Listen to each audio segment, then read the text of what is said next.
여러분의 저녁 파트너 김종석입니다.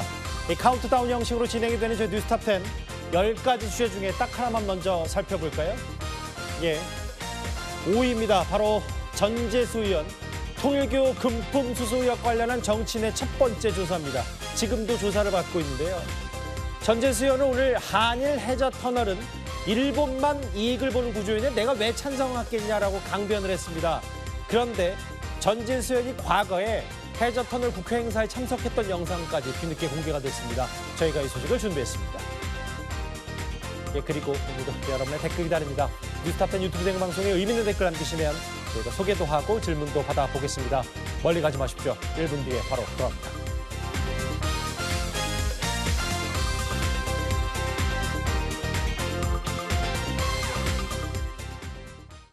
예, 금요일 뉴스탑 10도 바로 10위부터 출발해 보겠습니다. 이제 고인이 됐습니다. 1세대 연극 스타인 배우 윤석화 씨가요. 향년 69세로 별세했습니다.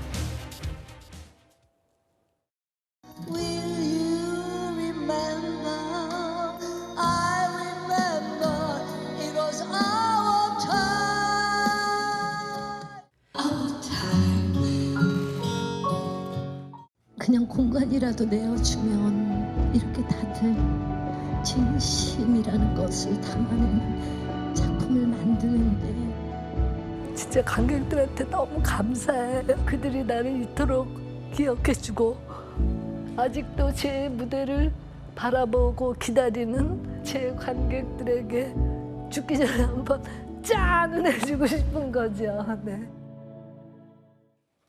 가장 최근 저희 채널A와의 인터뷰 내용까지 하나하나 짚어봤습니다. 하늘 무대로 떠난 뮤지컬 스타, 연극 스타 배우 윤석화 씨입니다. 남현 기자님, 뇌종양 투병 중에 별세했는데 마지막 무대가 2년 전을 끝으로 더 이상 무대에는 못 오르셨거든요. 네, 그 당시에 굉장히 윤석화 씨는 본인의 병을 절대로 뭐 숨기거나 그러지 않았어요. 예. 나는 마지막까지 무대에 오르고 싶다고 얘기를 했었고요. 이게 굉장히 짧은 무대였습니다. 5분가량 무대에 올랐었는데요. 그 당시에도 사실 쉽지는 않은 상황이었습니다. 왜냐하면 이게 투병 생활이 굉장히 어려웠던 상황인데 예. 본인이 무대에 대한 열정이 굉장히 많았던 만큼 예. 잠시 그 무대가 정말 마지막이었고요. 그 당시에도 스태프들이 정말 많은 걱정을 했었는데요. 그 순간만큼은 정말 정신을 바짝 차렸다고 하죠. 예. 그 또랑또랑한 그 목소리와 지금 화면을 보시면 몸짓이 굉장히 다른데요. 예. 정말 열정적인 마지막 무대를 보여줬었습니다. 저게 이제 투병 사실 공개하고 해당 똑같은 연극은 아닙니다만 2023년 연극 우정 출연 딱 5분 출연이 고인의 정말 연극 스타의 마지막 무대가 됐습니다. 빈소 화면이 좀 준비가 돼 있을 텐데 오늘 조금 전에 마련된 빈소에 배우 윤석화 씨의 과거 열정적이었던 모습, 당시에 이제 고인의 영정 사진도 지금 빈소에 놓여 있습니다. 그런데 사실 오늘 아침까지만 하더라도 이런 일이 있었어요. 다음 화면을 좀 보겠습니다. 허주연 변호사님. 애초에 원래 속보성으로 해서 배우 윤석화 씨가 투병 끝에 별세했다는 소식이 전해졌다가 사실 아니다, 부랴부랴 바로 잡는다. 이런 우여곡절도 있었거든요. 그렇습니다. 오늘 새벽 5시에 연극 배우 윤석화 씨가 별세했다라는 기사가 처음 나왔거든요. 예. 근데 이게 그 전날, 그러니까 어젯밤 9시에 별세했다라는 것을 내용으로 하고 있었습니다. 한국연극배우협회 측에서 이런 내용의 보도자료를 배포하면서 이렇게 알려졌던 것으로 보이는데 예. 그런데 아침 8시쯤에 이 한국연극배우협회 측에서 급하게 긴급 정정 보도를 내고 사실이 아니다, 긴급하게 바로잡는다라고 하면서 정확한 사실 확인 거치지 않고 혼란을 들여서 가족분들 또 배우를 아끼는 팬들에게 진심으로 사과드린다 이렇게 정정을 했습니다. 예. 그렇지만 이 오보 정정 소식이 나오고 나서 불과 몇 시간 지나지 않은 아침 10시쯤, 정확하게는 오전 9시 53분쯤 결국 윤석화 배우가 병마를 이기지 못하고 세상을 떠났었는데, 윤석화 배우 떠났는데 지금 윤 배우와 함께 영화에 출연하기도 했었던 신성일 씨 같은 경우에도 이 뭐 병원을 예약했다가 취소하고 이러면서 사망 오보가 나와서 팬들에게 엄청난 충격을 줬던 적이 있었거든요. 이게 물론 굉장히 유명한 스타의 별세 소식에 사람들이 궁금하기도 많이 궁금해하고, 또 언론사마다는 미리 어떤 속보라든가 기획물이라든가 이런 것들을 준비하는 경우들도 있어서 예. 이렇게 별세 조짐이 있으면은 별세 소식을 빨리 받아서 쓰고 이런 경우들이 있다고는 하지만, 마지막까지 희망의 끈을 놓지 않고 있는 유족이라든가 팬들에게는 좀 상처가 될 수도 있는 부분이기 때문에 예. 이 부분에 대해서는 좀 주의가 필요하다는 목소리도 나오고 있습니다. 한국 연극 배우 협회 측에 이제 혼선을 빚어서 본인들도 사과를 했는데, 참 다시 또 믿겨지지 않는 진짜 별세 소식이 오늘 오전 9시 53분쯤에 전해졌습니다. 아까 빈소화면을 잠깐 봤었는데요. 고인과 함께 1세대 연극 스타로 함께 활동했던 선배 박정자 씨, 그리고 조금 전에 유인천 전 문체부 장관 등이 빈소를 찾아서 고인의 넋을 기렸습니다. 벌써 투병 생활을 근 3년 했거든요. 이제 마지막 작품을 물론 저도 같이 하고, 그때 끝나고 아마 한 달쯤 뒤에 이렇게 병이 생긴 걸 알게 됐고, 근데 본인이 털고 일어나면 저하고 꼭 같이 작품을 했으면 좋겠다. 그 얘기를 여러 번 병상에 있을 때 했었어요. 동료 입장에서는 너무 마음이 아프고,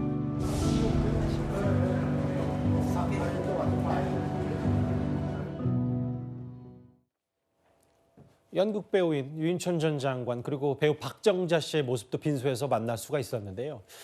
그 남현 기자님, 뭐 윤석화 씨가 정말 잘 알려진 연극 스타긴 하지만 그래도 모르시는 분들을 위해서 얼마나 대단한 배우였는지를, 백상예술대상 여자연기상을 받았고 문화관광부 장관 표창, 대통령 표창 등 1975년 연극으로 데뷔했습니다. 근데 가장 유명한 건 무엇보다도 연극 신의 아그네스, 이걸로 가장 이름이 널리 알려진 배우잖아요.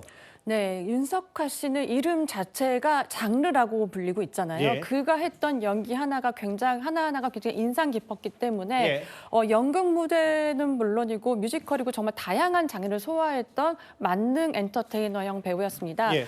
아시다시피 연극 신의 아그네스가 정말 가장 유명하기도 하지만요. 예. 윤석화 씨의 사실 제일 처음의 시작은 CF송이었습니다. 그 당시가 20살이었었는데요. 아마 다들 기억하실 거예요. 예. 12시에 만나요 이렇게 하면서 하는 그 아이스크림 이름도 예. 있었고, 하늘에서 별을 따다 하는 약간 좀 음료 광고도 있었잖아요. 예. 수많은 음료 광고를 사실 1000여 편이나 찍었었습니다. 예. 그래서 본인도 사실 그런 CF를 난 많이 했었지만 또 연극 무대도 그리고 뮤지컬도 너무 관심이 있었다. 그리고 문화에도 굉장히 전반적으로 관심이 많았기 때문에 예.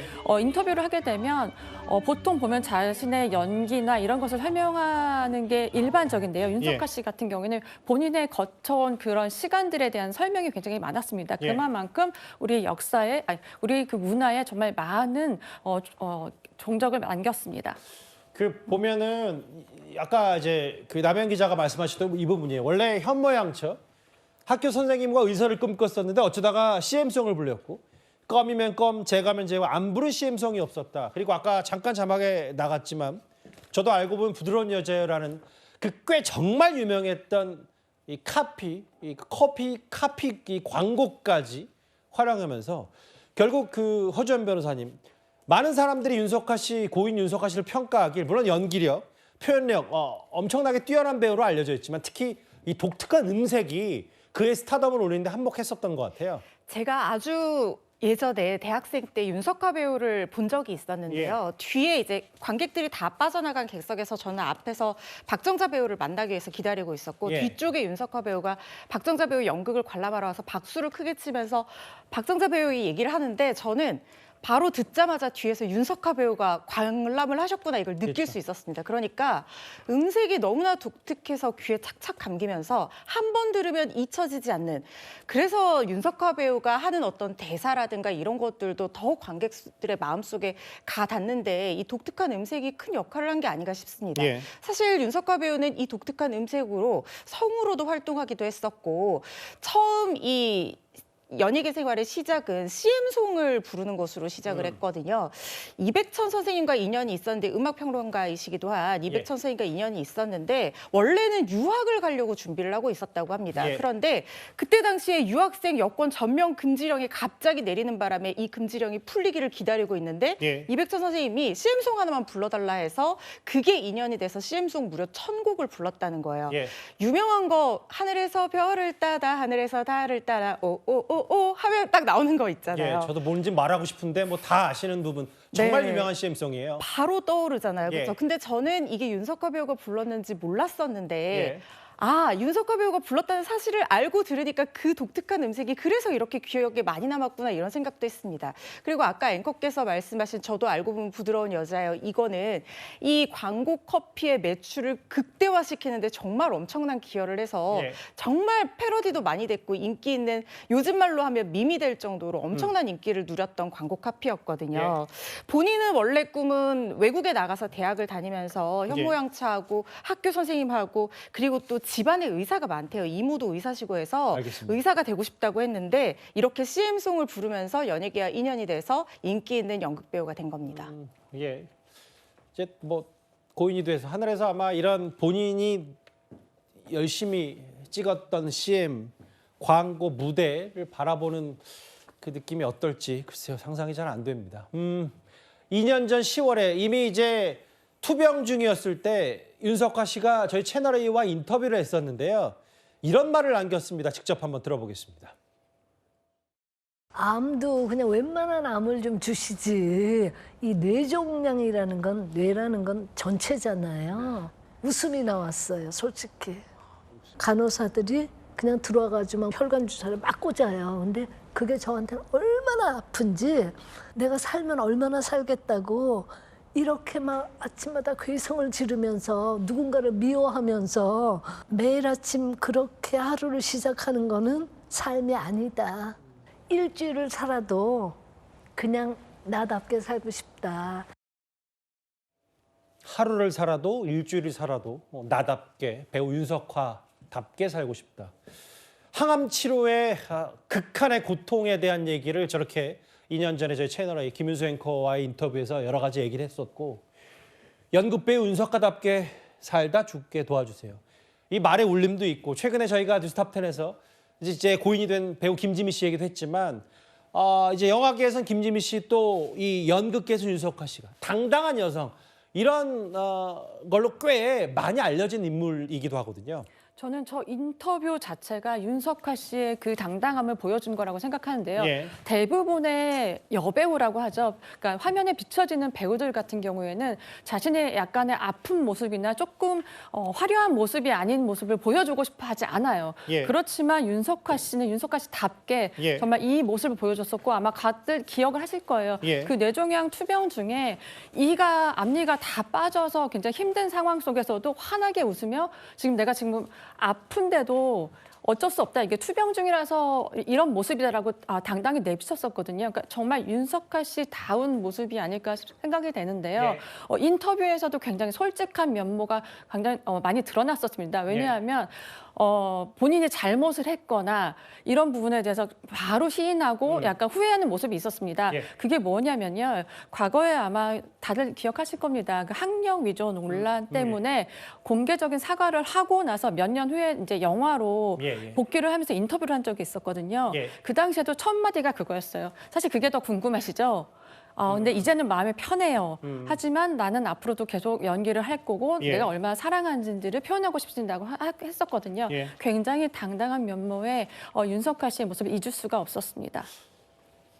연극 1세대 스타, 하늘 무대로 간 배우 윤석하 씨, 고인의 명복을 빌겠습니다. 빈소가 차려진 해당 병원에는 많은 후배 연극 배우들의 발길이 이어지고 있습니다.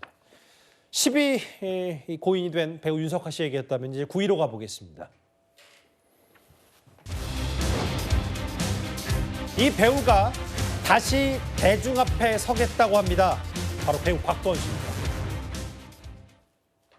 왜 다 뭔 일이다냐 그래? 여기서 다 죽어붙었어. 직접 본 거야? 한번 제가 이 자리에 선 이유는 썩은 권력의 끝에 있는 바로 프레지던트 박! 넌 나처럼 똑같이 나온다. 너 각하는 2인자 살려두질 않아. 대항은 안 하니까. 음주운전 그리고 활동을 중단했고 자숙 기간이 한 3년 됐었나요? 배우 곽도원 씨가 오늘 갑자기 입장문을 냈습니다. 그 남영 기자님, 제가 한번 읽어볼게요. 3년 전에 음주운전이라는 중대한 잘못을 저질렀다. 이른 시기에 사과를 하지 못해 진심으로 죄송하다. 빠르게 용서를 구하려고 하진 않겠다. 말이 아닌 삶으로 증명을 하겠다. 늦었고 그런데 사과를 했고 그것도 서면으로 입장문을 했어요. 연예부 기자로서 어떻게 받아들이세요? 이거는 본인의 복귀의 신호탄이라고 봅니다. 예. 그리고 사실 어저께 저녁 때 이미 연락을 좀 받았었습니다. 곽도원 씨가 입장문을 낼 거다라는 언지를 받았었거든요. 예. 그래서 저는 그때 물어봤습니다. 왜 이제 와서 내냐? 저도 굉장히 궁금했었거든요. 예. 그랬더니 솔직히 말을 하면 새롭게 시작하는 의미에서 그 전에 그 영화 개봉했을 때 본인이 입장을 밝힌 적이 없었거든요. 한 예. 번도 공식적으로 한 적이 없기 때문에 예. 시작을 할 수밖에 없었다라고 솔직하게 말은 했고요. 예. 그리고 또 하나 이슈가 더 있었습니다. 곽도원 씨가 사실 소속사를 굉장히 많이 옮긴 사례 중에 하나입니다. 예. 근데 지금 이번에 새로운 작품이 공개된과 동시에 새로운 소속사에서 새 출발을 하는 거예요. 아, 좀 조만간 네. 작품이 공개가 되는 겁니까? 그러면 네, 곽도원 씨? 어제 바로 공개가 됐고요. 예. 공교롭게도 지금 이 방송국도 조진웅 씨 때문에 조금 피해를 본 TVN인데요. 예. 그 작품이 공개되면서 어찌됐든 대중들에게 이제 본격적인 활동을 하니 얘기를 하겠다 합니다. 예. 그래서 솔직히 기자의 마음에서는 곽도원 씨가 사실 여러 가지 사생활 문제에서 소문이 좀 많았었던 배우기도 해요. 예. 왜냐하면 2020년도에 그 소방관이라는 영화가 그 마지막 촬영을 했을 때쯤에 예. 스태프 폭행 논란이 있었습니다. 예. 그 당시에는 굉장히 크게 됐었지만 소속사에서 급하게 그냥 사실 해프닝이었다고 마무리가 되었었거든요. 예. 그 당시에도 술자리에 서면 조금 안 좋은 일이 많아지는 배우였었고 거기에다 음주까지 겹쳐진 거예요. 근데 단 한 번도 이렇게 입장을 밝히지 않았고 새 소속사에다가 본인이 얘기를 한 겁니다. 예. 나 새 마음을 다시 할 거니 조금 양해를 해달라. 그래서 저도 소속사한테 물어봤어요. 굳이 왜 곽도원 씨와 같이 새 출발을 하려고 하냐. 약간의 좀 걱정이 되는 마음도 있었거든요. 그랬더니 소속사에서는 또 이런 반응이 있었습니다. 곽도원 씨의 사생활 논란도 논란이지만 이 배우의 연기를 사실 놓칠 수가 없다. 알겠습니다. 네, 그런 마음이 있었다고 네, 합니다. 남현 기자께서 좀 애들러서 조심스럽게 표현하셨습니다만 이제 본인의 작품이 공개되니까 뭐 뒤늦은 감이 있더라도 일단 사과로서 일단락을 시키지 않으면 대중들에도 따가운 시선이 있기 때문에 그런 부분은 이제 시선이 엇갈리게 해서 진정성에 의심을 받을 수도 있고요. 허주연 변호사님, 저희 뉴스탑10에서도 3년 전에 이 뉴스를 짚어본 거 있어요. 곽도원 씨가. 제주도였나요? 당시에 만취 음주운전으로 기억하기로 횡단보도 앞에 근처에서 잠들었나 뭐 이랬었을 건데요. 맞습니다. 저도 그때 당시에 앵커님과 함께 이 뉴스를 다루었던 기억이 납니다. 예. 이게 2022년에 제주에서 있었던 일인데요. 예. 어떤 주민이 신고를 했습니다. 차 안에 사람이 잠들어 있는데 아무래도 음주운전이 의심된다는 신고를 받고 경찰이 출동을 했더니 예. 바로 배우 곽도원 씨가 술에 만취한 상태에서 도로 한가운데에 차를 세워놓고 그 안에서 잠들어 있는 상태였던 겁니다. 예. 혈중 알코올 농도를 측정해 봤더니 무려 0.158%. 이건 면허 취소 수치를 2배나 웃도는 그렇죠. 그야말로 만취 상태거든요. 예.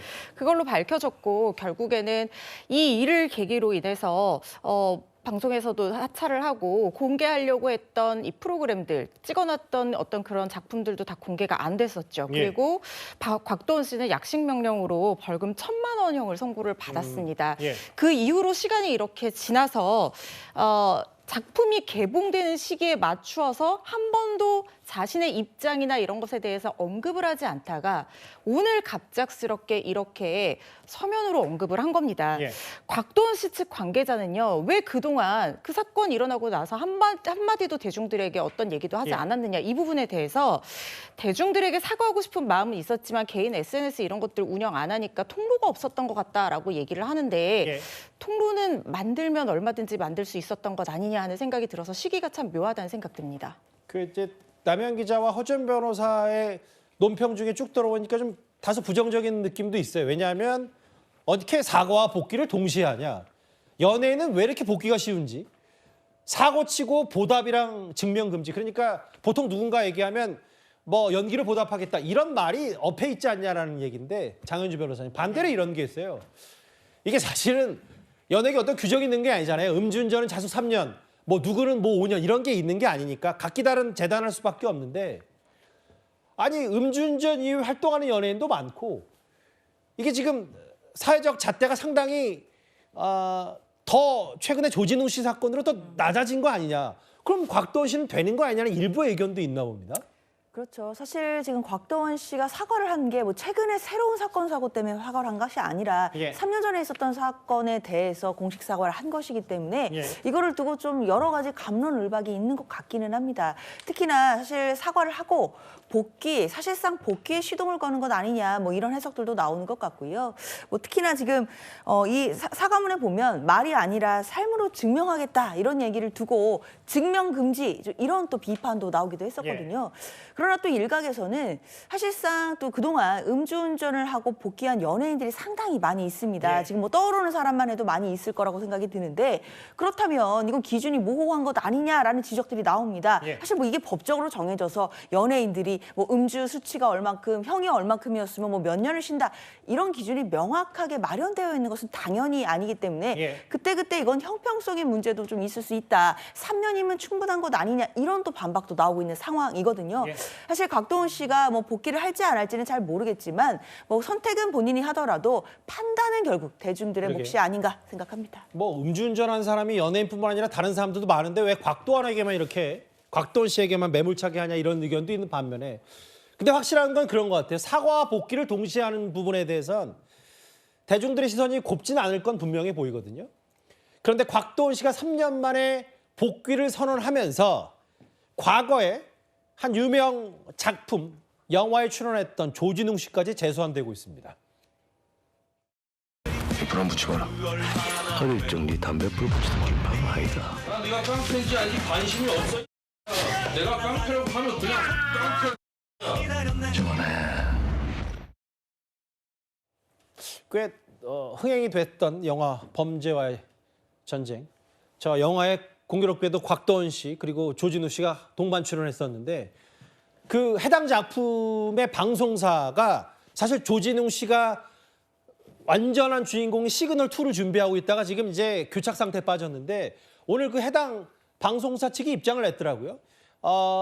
최적의 방안을 찾겠다. 그러니까 바로 저 작품을 다 찍어놨다고 공개하지 않겠다. 이런 의미로도 받아들일 수 있는 거예요. 네, 지금 시그널 같은 경우에는 10년을 기다린 작품입니다. 정말 많은 팬들이 있는 상황이고 그리고 이 작품을 쓴 작가 역시 조진웅 씨를 보고 썼다고 할 만큼 정말로 애정을 많이 갖고 있는 작품인데요. 그리고 최근 들어서 사실 이 작품 말고도 다른 작품들에서 무리를 빚은 연예인들이 나왔을 경우 사실 그 작품이 폐기되거나 하지 않았어요. 왜냐하면 그 같이 함께 고생한 스태프분들이나 조연 배우들이 굉장히 많잖아요. 이거는 정말 생계와 관련되어 있는 거거든요. 예. 그래서 나중에 OTT로 풀이가 되거나 다른 방향으로서의 공개가 늘 됐었던 상황인데 예. 이 작품의 경우 사실 창립 기념 20주년을 기념하는 작품이기도 하기 때문에 굉장히 방송사 측에서는 조금 고심이 많이 될 수밖에 없는 상황입니다. 그렇지만 예. 지금 많은 대중들은 이 사건으로 인해 이 작품을 빨리 못 보는 것에 대한 약간 불만이나 이런 말을 많이 토로했었거든요. 예. 그것에 대한 이제 빠른 해소를 얘기를 한 것 같은데요. 오늘 입장문으로 보면 추측해 보건데 올 하반기에는 분명히 어떤 방식으로도 이 작품이 공개될 것으로 보입니다. 그러게요. 근데 조진우 씨를 뭐 진짜 드러내서 편집을 할 건지 아니면 근데 완벽한 거의 주인공 핵심 인물이기 때문에 이걸 어떻게 할지. 첫 조진웅 씨가 다 찍어놨던 저 드라마 처음으로 입장이 나왔어요. 시간이 걸리더라도 최적의 방안을 찾기 위해 노력하겠다. 시간이 꽤 많이 걸릴 것 같은 느낌은 확실히 드는데요. 조진웅 씨의 퇴장, 곽도원 씨는 복귀, 이 배우들의 얘기, 이 무리를 빚었던 배우들 얘기 저희가 준비한 9위였습니다. 이제 8위로 가보겠습니다. 오랜만입니다. 개그맨 박수홍 씨입니다. 이 박수홍 씨의 가족 횡령 사건은 이 사건 모르시는 분들은 없을 겁니다. 친형의 60억 원대 횡령 혐의 의혹이었죠. 그런데 이 의혹이 불거진 지 4년 만에 오늘 박수홍 씨 친형 부부에 대한 항소심 재판 결과가 나왔습니다. 그런데 1심과 많이 뒤집혔습니다. 모든 분들이 그렇듯이 가족들을 사랑하고 또 행복했으면 하는 바람으로 평생을 부양했습니다. 청춘 바쳐 열심히 일했던 많은 것을 빼앗겼고 바로잡으려고 노력했지만 그렇게 되지 않아서 이 자리에 섰습니다. 항소심 첫 재판인데 좀 한 말씀만 부탁드릴게요. 혹시 여전히 회사 돈 횡령 혐의 좀 부인하고 계시는? 이 친형이 박수홍 씨 몰래 회사 돈을 어마어마한 수십억 원대를 횡령했다는 얘기. 기억을 되살려 보겠습니다. 박수홍 씨 친형에게 1심 징역 2년이었고 친형 부인은 무죄였어요. 근데 허주연 변호사님. 1심에서는 구속이 안 됐었던 친형인데 2심에서 형량이 1년 6개월이 늘어나면서 법정 구속이 됐고 친형 부인은 무죄에서 유죄로 뒤집혔습니다. 어떻게 된 겁니까? 저는 이게 1심에서 공소장에 적시된 혐의보다 이 대폭 축소된 혐의가 인정이 되면서 승리감에 도취한 이 피고인들이 끝까지 2심에서 반성하는 낯빛을 전혀 보이지 않고 피해 회복이나 변제를 위한 노력도 전혀 하지 않은 점을 판단한 항소심에서 엄벌에 처한 결과라는 생각이 듭니다. 지금 양형이 친형 같은 경우에는 1년 6개월 늘어났지만 이게 액수에 관한 양형 기준으로 살펴봤을 때는 양형 범위 내에 있는 부분이거든요. 그렇지만 형량이 1년 6개월이나 올라가면서 도주의 우려가 있다고 봐서 법정 구속까지 이어진 상황으로 보이고 친형 부인 같은 경우에는 회사 자금을 횡령한 데 대해서 자신은 전혀 몰랐다라고 변명한 부분이 1심에서 받아들여졌지만 2심에서는 회사의 사내이사로 등재되어 있었음에도 불구하고 그리고 회사에서 급여를 받는 등기 임원이었음에도 불구하고 그걸 몰랐을 리가 있느냐. 그리고 그 회사 카드로 쓴 돈이 회사 업무와 전혀 상관없는 아이들 키즈 카페, 미용실, 백화점 이런 데였던 거는 상식적인 수준에서 누가 봐도 이거는 법인 카드를 유용한다는 걸 몰랐을 리 없다라고 봐서 이거는 완전 혐의가 뒤집혀서 무죄에서 유죄로 지금 선고가 된 상황이거든요. 그러면서 든 양형 기준이 가족회사라는 내부 구조의 어떤 관리상의 허점을 악용해서 분식회계라든가 이런 전문적인 수법까지 동원해서 회사 자금을 유용하고 그리고 이 동생이 문제 제기를 했는데도 불구하고 끝까지 변명하면서 나는 이런 거 개인 용도로 써도 되는 건 줄 알았다. 이런 말도 안 되는 변명으로 일관했고 심지어 유죄가 선고된 이후에 항소심까지 갔는데도 불구하고 피해 회복을 위한 노력을 전혀 하지 않았다. 그리고 오히려 부모님까지 증인으로 부르면서 특히 지금 1심과 2심 사이에서 친형 부인은 박수홍 씨와 그 아내에 대한 어떤 허위사실 유포 이런 것들로 해서 명예훼손죄로 벌금까지 선고를 받았거든요. 기억이 나네요. 그렇습니다. 이런 것들까지 모두 다 고려를 해서 똑같이 친형 같은 경우에는 유죄임을 인정하면서도 더 형량을 높게 받던 것이고 친형 부인 역시 공모관계가 인정된다고 봐서 무죄에서 유죄를 선고해서 엄단에 처하겠다는 재판부 의지가 드러난 사건이라는 생각 듭니다. 그러니까요. 변명으로 일관했다. 죄질불량하다. 박수홍 씨 친형에게. 그래서 아예 바로 법정 구속이 됐습니다. 친형은. 형수도 이게 사실 그 법인카드 관련해서 저희가 뉴스탑10에 수차례 얘기했습니다만 박수홍 씨가 방송에서 열심히 번 돈을 그러니까 박수홍 씨 모르게 그러니까 삼촌 모르게 조카가 많이 썼다 이런 얘기도 많았었거든요. 근데 무죄에서 유죄로 뒤집히고 법인카드 사적 유용 사용 유죄. 다음함을 보겠습니다. 근데 이제 카메라에는 잡히지 않았지만 저 장현주 변호사님 아예 이건 말이 안 된다. 꿈이라고 말해달라. 오열하면서 저 항소심 재판부 주변이 이제 발칵 뒤집혔다고 하더라고요. 아마 전혀 예상을 못한 거로 봐야 될 것 같습니다. 예. 특히 이제 박수홍 씨 형수 같은 경우에는 1심에서 무죄를 받았고 예. 그리고 이제 남편이 배우자도 지금 1심에서 징역 2년을 받았었던 상황이었기 때문에 예. 아마 항소심에서는 형이 더 깎이지 않을까 이런 기대를 했을 수도 있겠다는 그렇겠네요. 생각이 예. 들거든요. 아무래도 일반적인 형사 절차에서는 뭐 1심보다는 2심, 항소심에 가면 또 형이 좀 낮아지는 경우들이 좀 종종 있고 예. 또는 대부분 같은 비슷한 형으로 유지되는 경우들이 많이 있기 때문에 예. 형량이 늘어나고 또 법정 구속까지 시킨다라는 부분들은 아마 예상을 전혀 못한 것 아니겠나라는 생각이 듭니다. 예. 그러나 재판부로서는 아마 죄질이 불량하다라는 점을 좀 따져본 것 같고요. 예. 특히 법정 구속까지 시켰다라고 한다면 이 부분에 대해서는 굉장히 엄하게 보고 형을 선고했다라고 봐야 될 것 같습니다. 예. 마찬가지로 형수에 대해서도 1심에서는 무죄였지만 이 부분이 다 뒤집혀서 물론 집행유예로 뭐 구속이 되거나 그러지는 않았지만 일단 유죄 선고를 받았다는 점, 이 점 모두가 지금 예상을 못한 상태 아니었나라는 생각 듭니다. 뭐 너무 힘들어서 못할 것 같다. 이건 잘못됐다. 꿈이라고 말해달라. 뭐 본인은 본인 스스로 억울할지 모르겠습니다만 글쎄요. 이 친형의 횡령 혐의에 대해서는 거의 전 국민 대부분이 알 정도로 그 내막의 속속들이 드러났기 때문에 글쎄요. 이제 법적 항소심의 판단에 대한 박수홍 씨의 생각도 꽤 궁금해집니다. 친형은 법정 구속, 박수홍 씨의 형수도 무죄에서 유죄로 뒤집힌 오늘 항소심 결과 핵심 내용만 짚어봤습니다. 저희가 8위까지 만나봤나요? 이제 7위를 만나볼 차례입니다. 연예계로선 악몽의 12월이기도 하고요. 참 이 논란이 끊이지 않는 바로 주사 이모 논란, 박나래 씨 관련 얘기입니다. 박나래 씨가 주사 이모 관련 이번 주 얘기만 정리하자면 박나래 씨가 주 초에 영상 입장문을 냈고 동료 출연자였던 샤이니 키 씨도 아예 활동 중단을 선언했는데요.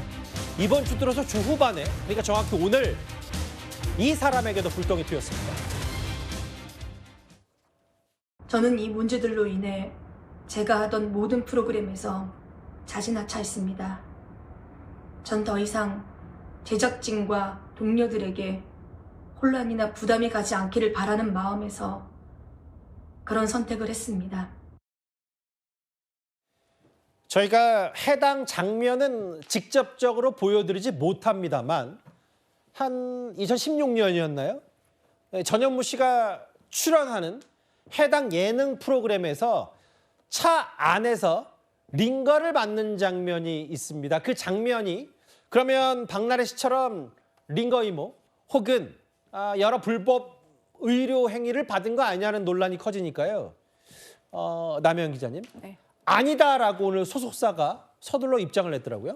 네, 아주 단호하게 밝혔고요. 사실은 저는 이 사태가 전현무 씨가 나올 게 나왔다라고 좀 판단이 됐습니다. 왜냐하면 그 박나래 씨와 가장 친하게 지냈던 연예인 중 한 명이고 그 예. 나 혼자 산다라는 프로그램을 통해서 두 사람이 병원을 가거나 이런 모습을 굉장히 많이 비춰졌습니다. 예. 그리고 전현무 씨 성격상 매번 방송에 나올 때는 뭐가 좋다고 하면 나도 해볼래라는 약간 그런 게 있었거든요. 예. 근데 오히려 이제 오늘의 입장문으로 인해 나는 이게 아니다. 그 주사 이모와 관련이 없다는 걸 분명히 한 계기가 된 것 같고요. 예. 오늘 입장문을 내고 나서 소속사 대표와 통화를 했었습니다. 예. 지금 어떤 상황이냐 그랬더니 굉장히 사실 솔직히 속이 상하고 마음이 안 좋다라고 얘기를 하더라고요. 회사 전현무 씨 입장에서도. 소속사가요? 네. 예. 왜냐하면 이런 걸로 연루가 되는 것으로 인해서 사실 프로그램의 차질이 많이 비춰지잖아요. 예. 그래서 다시 한번 우리는 본인에게 확인 결과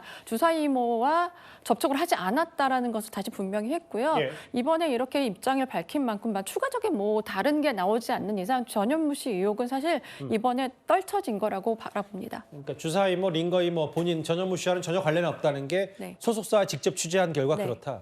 허주연 변호사님. 근데 이런 거 있더라고요. 그러니까 지난번에 이제 주사 이모, 링거 이모 같은 불법 의료 얘기 연예인들 얘기했을 때 실제로 샤이니 키 씨도 집에 와서 의료를 받았다라는 걸 인정했다고 하지만 그럼에도 처벌은 그 주사 이모 씨에게 갈 수밖에 없고 여기도 마찬가지로 이게 실제로 논란 그대로 사실이라고 하더라도 전현무 씨는 법적 처벌 이런 대상이 또 아니라면서요? 그렇죠. 전현무 씨는 환자이기 때문에 원칙적으로 의료법에 위반한 의료 시술 행위가 있다고 하더라도 그 예. 시술자를 처벌하지 환자를 처벌하는 직접 규정이 있는 것은 아닙니다. 예. 그런데 지금 전현무 씨 얘기는 또 키 씨와의 사이가 조금 사례가 다른 부분이 뭐냐면은 예. 전현무 씨는 병원에서 의사의 진료 처방 이런 거 다 받고 주사 바늘까지 다 꽂았는데 예. 뭐 일정 사항 필요가 있어가지고 의사한테 허락을 받고 나와서 처치의 마무리, 쉽게 말하면 링거 주사 다 떨어지고 수액 다 떨어지고 나서 본인이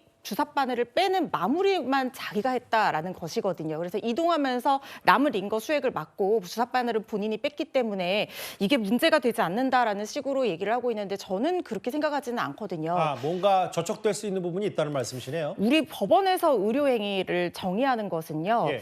의학적인 전문 지식을 가진 사람이 진료, 처방, 투약까지 의료인이 행하지 않으면은 보건위생상 위해가 생길 우려가 있는 모든 행위를 의료행위라고 본다라고 예. 해서 이걸 되게 포괄적으로 봅니다. 그런데 주사 바늘을 뺐다 넣었다는 것이 왜 침습적 행위로 의료행위에 포함이 되냐면 예. 이 뺐다 넣었다는 과정에서 감염의 위험이 있기 때문이고 사람에 따라서는 이 수액이 점점 많이 가다가 이 예. 주사 쇼크가 올 수도 있고 돌발 상황 언제든지 생길 수 있거든요. 그렇죠. 전문 의료인이 아니니까요. 그렇죠. 이런 것들을 다 의사의 지시 감독 하에 이루어져야 되는 것이 온전한 의료행위의 정의라고 볼 수 있고 특히 이렇게 주사바늘 본인이 빼서 어디에 버렸는지 모르겠지만 이거 의료 폐기물이거든요. 예. 의료 폐기물도 처리하는 방법이 다 법에 규정이 되어 있습니다. 그런데 의사가 응급 상황이라든가 아무리 환자의 요청이 있었다고 하더라도 의학적 필요성이 충분히 인정되지 않는 상황에서 의료 행위를 나누어서 마무리는 나가서 본인이 하세요라고 했다고 하면 이것은 의료법 위반으로 엄격하게 해석해야 된다는 것이 저의 생각이고요. 예. 다만 이게 지금 2016년에 방송이 됐기 때문에 이미 9년이 지났습니다. 그렇죠. 예. 이게 공소시효가 5년이기 때문에 이미 이걸 가지고 뭐 처벌한다든가 예. 행정 지도를 한다든가 이런 시간은 지났지만 이걸 계기로 해서 모든 의료 행위는 원칙적으로 의료기관 내에서 이루어져야 된다는 규정이 왜 의료법에 있는지에 대해서 그 취지를 좀 정확하게 이해하고 예. 이런 편법 의료 행위는 더 이상 있어서는 알겠습니다. 안 된다는 생각이 듭니다. 이게 전현무 씨는 이제 불법이 아니라고 하는데 그 맹점과 짚어볼 문제는 분명히 있다는 게 허주현 변호사의 말씀이고, 근데 제가 지금 이 이른바 주사 이모, 링거 이모, 연예계 불법 의료 의혹들을 하나하나 전해드릴 때마다 물론 오늘 전현무 씨는 본인과 관련이 없다고 하는데 전반적으로 봤을 때 연예인들의 이런 의료 행태가 도덕적 해이나 법적 해이가 분명히 있어 보이긴 해요. 그냥 뭐 좋은 게 좋은 거 아니냐, 뭐 너도 하니까 나도 할래? 이런 부분이 분명히 만연한 것 같아서 확실히 이번 기회에 들여다볼 건 들여다봐야 될 것 같아요. 또 한 명 있습니다. 그런데 잘 알려진 인물은 아닌데 박나래 씨와 특정 예능 프로그램에 함께하는 100만이 넘는 유튜브 햇님이 다이어트 비결은 내약이다. 내약 먹고 30kg 뺐다. 나래 다이어트 약 하루에 2번은 먹어야 햇님이는 3번 먹는다고. 이른바 그 나비약 논란까지 지금 확대 재생산되고 있어요. 네, 이 주사 이모의 역할이 제가 보기에는 지금 많은 연예인들과 굉장히 친분을 갖고 그리고 내가 제조한 약으로 모은 약으로 이들이 살을 뺐다라고 지금 계속 주장을 하고 있는 겁니다. 예. 그런데 더 지금 심각한 것은 예. 같은 촬영장에 있는 연예인들에게 그 연예인들의 매니저가 그 약을 계속 전달한다는 건데요. 예. 지금 디스패치 보도에 따르면 이 주사 이모가 햇님의 매니저에게 다이어트 약을 전달을 하고요. 그 약을 다시 박나래 씨의 매니저한테 전달을 하는 과정이 지금 공개가 됐거든요. 예. 근데 저는 여기서 되게 의문점이 가는 게 뭐냐면 이 주사 이모가 아마 연예인만 상대하지는 않았을 거예요. 지금 그렇죠. 이렇게 약을 전달한 것만 보더라도 일반인들에게 내가 지금 박나래와 입 짧은 햇님한테 이런 유명한에게 주사를 놓고 약을 전달하고 있다. 그리고 몇 킬로를 뺐다라는 지금 구체적인 킬로수까지 공개하고 있잖아요. 그렇기 때문에 지금 이 사안은 사실 연예계를 넘어서 아마 일반인들까지도 접촉이 되지 않을까라는 추측이 들고요. 그리고 또 하나는 뭐냐면 이 연예인들이 지금 다 입장을 어떻게 밝히고 있냐면요. 박나래 씨 같은 경우는 전혀 입장을 밝히지 않았습니다. 이 사람을 어떻게 만났는지 접촉했는지 밝히지 않았는데. 주사 이모에 대해서는 뭐 이런 방법 말은 없죠. 박나래 씨가. 그런 당사자는 없는데 지금 지금 나머지 해명을 하는 사람들 같은 경우에는 키도 그렇고 입 짧은 햇님도 그렇고 예. 이들을 만난 장소가 강남의 모 병원이라고 지금 명확히 적시하고 있거든요. 근데 이 병원에도 문제인 게 병원에서 의사로 소개받았다고 하는 정황을 봐서는 그 병원을 사실 조사하는 게 사실 급선무라고 저는 생각합니다. 이게 일명 나비약이라고 하는데요. 잠시만요. 지금 조금 전에 이 이른바 주사 이모 게이트의 속보라면 속보일 겁니다. 경찰이 이 주사 이모 의혹에 170만 유튜버 입 짧은 햇님을 입건했고 아예 마약 팀으로 수사 착수했다. 이게 향정신성 의약품으로 분류가 되기 때문에 주사 이모, 링거 이모까지 지금 연예계 이 불법 의료 게이트 박나래 씨가 단초가 돼서 지금 일파만파 커지고 있습니다. 이 박나래 씨가 이번 주 초에 입장문을 내긴 냈는데도 오히려 지금 더 큰 이 의혹들이 번지는 것 같습니다. 마약팀 수사까지 착수했다는 얘기까지 전현무 씨의 설명과 해명 얘기까지 저희가 준비한 7위였습니다. 6위 가볼 텐데요. 잠시 제주도로 떠나보겠습니다. 제주도 하면 귤이 유명합니다. 귤. 근데 저희가 그동안 먹방 이슈를 전해드릴 때마다 예를 들면 이런 거였잖아요. 음식을 주문했는데 양이 턱없이 적거나 혹은 비위생적이었다라는 고발성 온라인 글들을 저희 뉴스탑10에서 많이 짚어보고 비판한 바가 있습니다. 그런데 지금부터 만나볼 이 사진, 이제 크게 만나볼 겁니다. 가장 충격적입니다. 허지원 변호사님. 저희가 제목을 아주 직관적으로 달아봤는데 못난이 귤이라고 주문했더니 그냥 못 먹는 귤, 쓰레기 귤이었다는 거예요.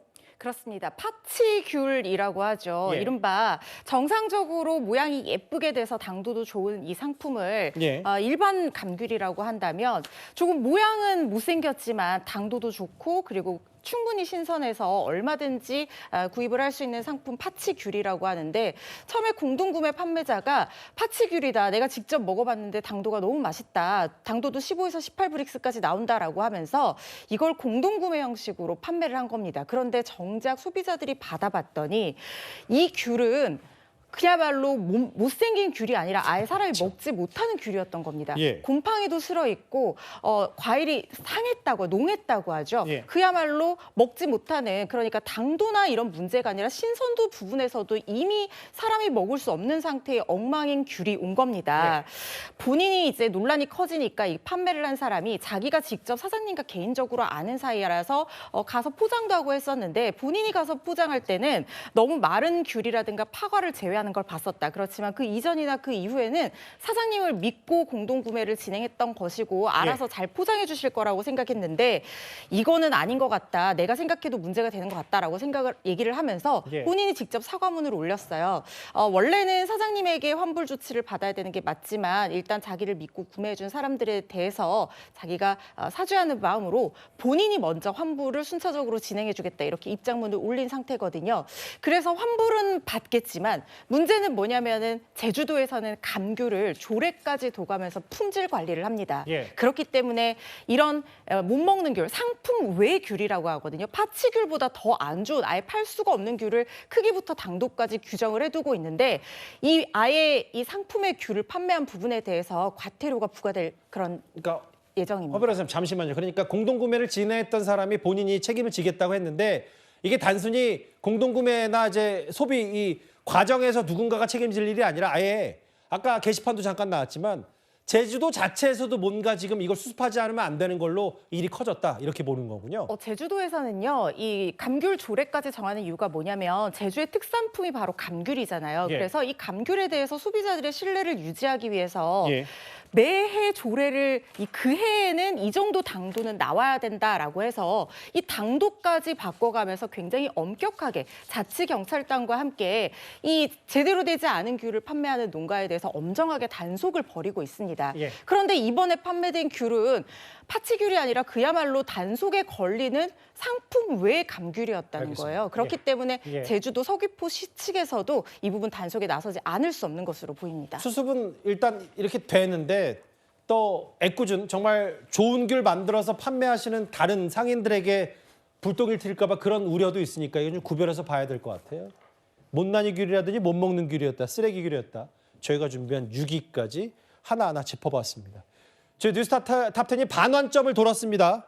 이제 국내 정치권 소식으로 가보겠습니다. 오늘 정치노론 처음으로 이 통일교 금품 수수 의혹과 관련해서 이 전재수 의원이 지금도 경찰 조사를 받고 있습니다. 이렇게 경찰의 수사 시계는 돌아가고 있긴 한데 시간도 부족하고 현역 의원이니까 불체포 특권을 어떻게 할 거냐 여러 가지들이 얽혀 있어서 지금 야권에서는 특검을 줄기차게 요구하고 있습니다. 여당은 당연히 반대하고 있고요. 그런데 오늘 한 여론조사 결과가 나왔습니다. 정청래 당대표는 국민의힘의 통일교 특검 주장은 절대 수용 불가하고 일고의 가치도 없다고 말했습니다. 지금 뭐 단식이든 아니면 머리를 깎든지 뭐 그거는 강력하게 투쟁하면 국민들이 알아주는 거거든요. 마이크를 잡든지 추운데 가서 지휘고하를 막론하고 저는 뭐 해야 된다 봐요. 저는 이거는 빨리 법안을 성안해가지고 제출한 다음에 강력 투쟁 모드로 가서 마이크 잡아야죠. 여론조사를 한번 제가 살펴보겠습니다. 이현정 의원님. 네. 오래 기다리셨어요. 여기 보면 통일교 특검 도입해야 된다. 이건 전체입니다. 60이 특검해야 된다. 필요 없다 20이 모른다 거절. 근데 중요한 건 또 성향으로 나눠보면 이런 여론조사 결과도 있어요. 국민의힘 6대4, 6대3 정도고 민주당 지지자조차도 통일교 의혹 관련해서 오히려 국민의힘 지지자들보다 특검을 해야 하는 게 거의 3분의 2 정도 됩니다. 의미가 간단치가 않은 것 같아요. 그렇죠. 우리가 정상적인 사법기관이 있음에도 불구하고 특검을 하는 이유는 주로 그동안 특검이 쭉 진행돼 왔던 걸 보면 주로 이제 살아있는 권력, 예를 들어서 지금 현재 여권과 관련된 범죄라든지 또 정치인과 관련된 범죄라든지 주로 이런 것들을 실제로 특검을 해왔습니다. 아마 우리 국민들도 이제 그런 인식들이 있으실 것 같아요. 이번에 지금 3개 특검이 이제 진행이 됐고 상설 특검도 진행되고 있는데, 자 그러면 이 통일교 사태는 결국 이런 특검의 어떤 원래적인 의미에 딱 들어맞는 사건이다. 이렇게 이제 판단하신 것 같습니다. 왜냐하면 일단 그 종교단체가 개입돼 있고요. 이 종교단체가 정치권 그것도 여야를 막론하고 전부 다 로비를 했던 그런 상황이 지금 적발이 되고 있지 않겠습니까? 그리고 참 신기한 거는요. 이번에 이 특검에 대한 지지는 특검을 특검하는 거라는 거죠. 왜냐하면 이번에 김건희 특검 같은 경우는 이 수사를 지난 8월 달에 진술을 받았음에도 불구하고 즉각적인 수사를 요청하지 않고 그걸 뭉개다가 이제서야 이제 이거를 세상에 드러냈지 않습니까? 자, 그러다 보니 국민들 입장에서 보면 이런 것이야말로 특검을 해야 되는 거 아닌가? 왜? 자, 살아있는 권력에 대한 수사, 정치권에 대한 수사, 그다음에 그동안 특검, 즉 특검이 고의적으로 은폐했는지 여부에 대한 수사, 이런 것들이 모두가 다 결합되어 있기 때문에 지금 보면 진보, 보수 할 것 없이 전부 다 일반 국민들께서 특검을 도입한다는 여론을 압도적입니다. 사실 여론조사에 이 정도 나오는 거는 꽤 힘든 거예요. 그만큼 지금 여당에서는 지금 시기가 아니다라고 이야기하지만 국민들은 지금이 시기다라고 이야기를 하고 있는 것 같습니다. 뭐 3분의 2 정도가 민주당 지지자도 그렇다. 여선행 장관님. 이게요. 뭐 여론조사는 일단 참고니까 그렇다 치더라도 일단 뭐 공소시효 논란도 있으니까 경찰이 뭐 전재수 의원 등의 수사하기에 시간도 부족한 건 맞는 거고 현역 의원이니까 불체포 특권도 있으니까 이런 암초와 여러 경찰이 수사하는데 동력 부족도 있는데 계속 여당에서는 통일교 특검은 안 된다고 말할 수가 있는 겁니까?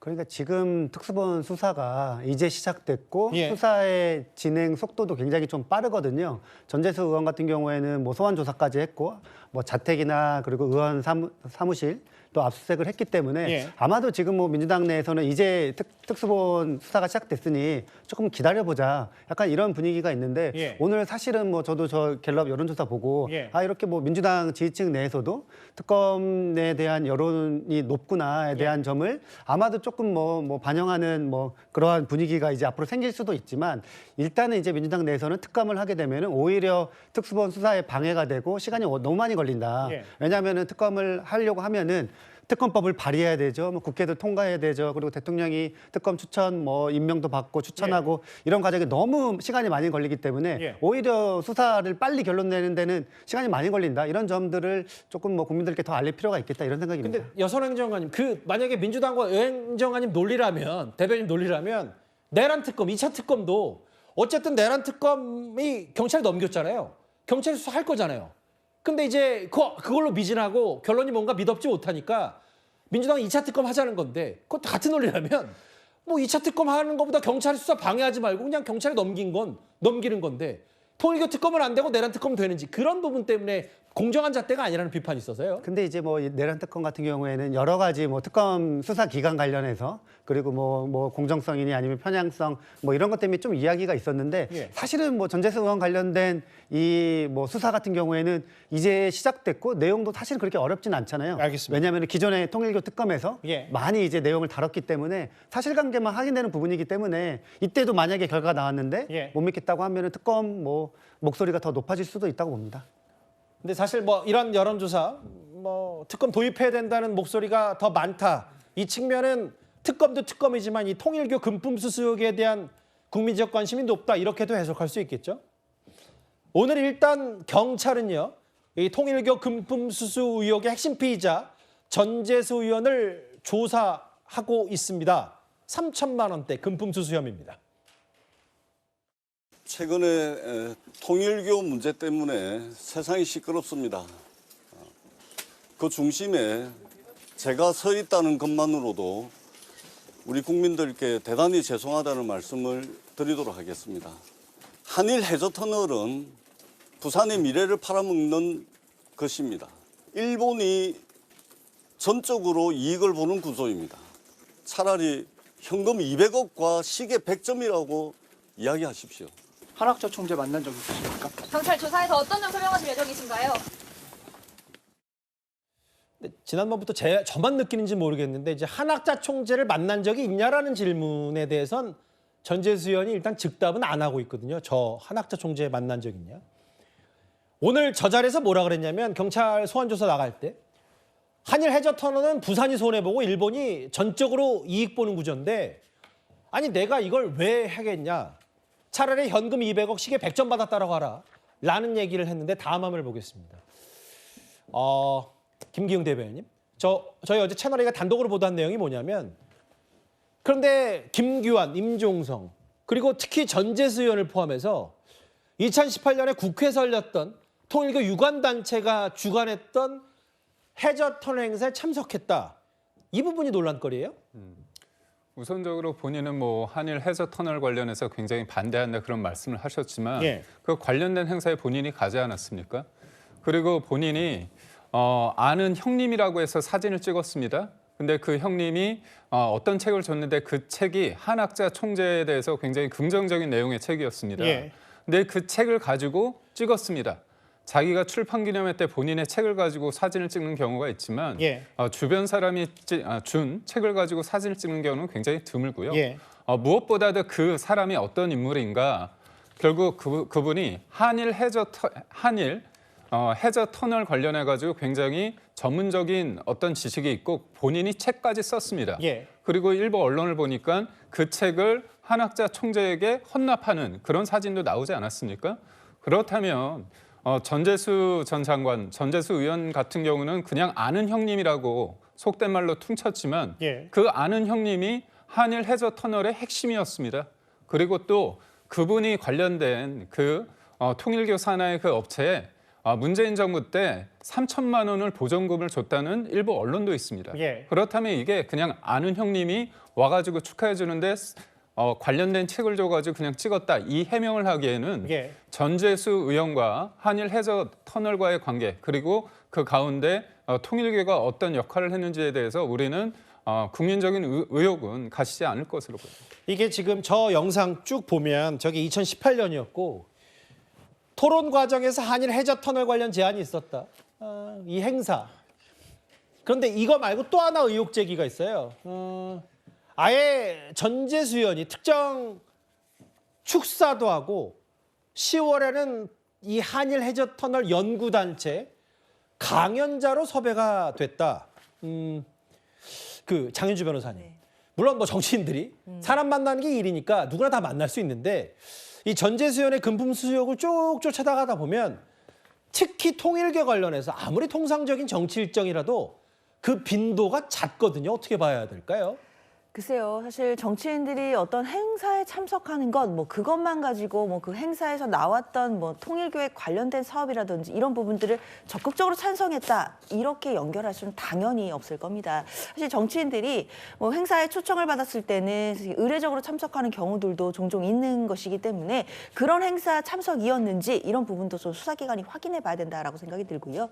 그냥 단순히 전재수 의원이 통일교의 어떤 유관기관이나 통일교에 관련된 행사에 많이 참석했다, 뭐 상대적으로 많이 갔다라는 부분을 확인된다라고 하더라도 이것만 가지고 사실 어떤 수사가 진행된다거나 불법성이 있다거나 이렇게 단정하기는 당연히 어렵습니다. 지금 단계로서는 이런 부분들은 어떤 정황이나 추측의 근거는 될 수 있겠지만 수사는 어디까지나 객관적인 증거를 통해 해야 되는 것이거든요. 그렇기 때문에 지금도 아마 전재수 의원에 대해서 계속해서 소환 조사가 아직까지도 이루어지고 있다라고 한다면 경찰도 굉장히 신속하고 그리고 굉장히 강도 높은 조사를 하고 있다라고 봐야 될 것인데 전재수 의원뿐만 아니라 여야에 지금 관련된 정치인들, 언급되는 정치인들이 과연 불법적인 행위가 있었는지는 좀 수사기관이 객관적인 수사를 통해서 신속하게 확인할 일이라고 생각합니다. 핵심 증거는 그러면 해저 터널 관련 뭐 강연을 뭐 100번 했든 아니든 뭐 그것보다는 금품을 진짜 받았는지 안 받았는지다. 이현정 의원님. 네. 아까 제가 앞서 말씀드렸지만 하나타 총재를 만났냐 안 만났냐의 질문엔 전재수 의원이 답은 안 하고 있는데 일부 보도에 따르면 윤영호 전 본부장 얘기는 천정국에 방문했던 전재수 의원이고 실제로 지금 경찰이 한학자 총재 집무실에 누가 왔다 갔다 했는지 기록을 확보한 것 같거든요.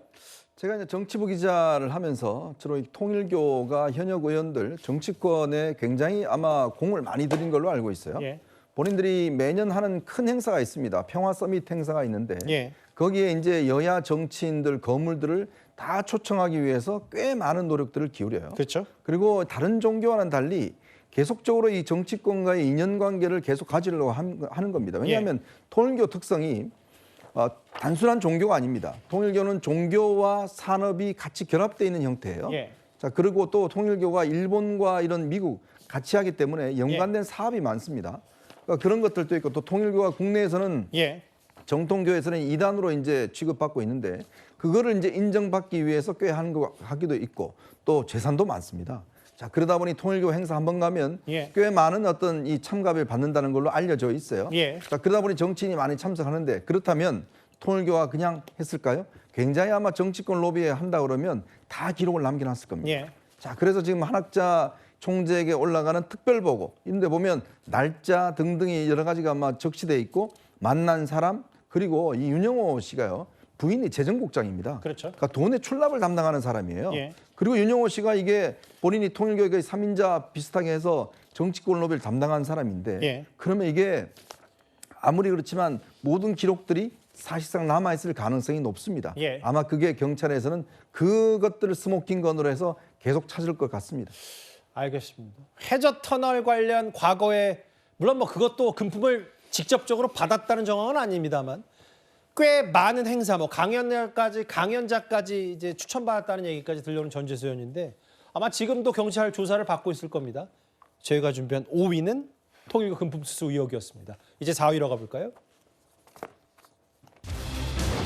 이 집권 여당의 정청래 대표는 통일교 특검은 절대 안 된다는 입장인 반면에 이 부분 이제 대법원이 위헌성을 없앤 내란 재판부를 만들겠다고 얘기를 했었죠.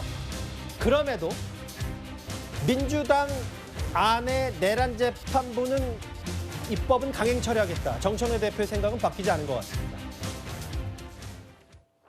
뭐 예규를 만들어서 이 내란 전담 재판부를 만들고 그걸 무작위 배당으로 하고 그리고 거기에 무조건 다 사건 몰아주겠다 이렇게 얘기하시는 거죠. 신속하게 한다면 민주당이 굳이 내란 전담 재판부법을 이 강행 통과할 이유가 있을까 하는 생각입니다. 여전히 아무리 수정해도 처분적 법률이라서 저는 위헌이라고 보고요. 대법원이 전담 재판부 설치 및 심리 절차에 관한 예규를 제정하겠다고 합니다. 진작에 하시지 그랬어요. 저희 대 사법부스럽다. 라는 생각이 듭니다. 조희대 사법부의 행태는 국민 기만, 국민 우롱에 지나지 않습니다.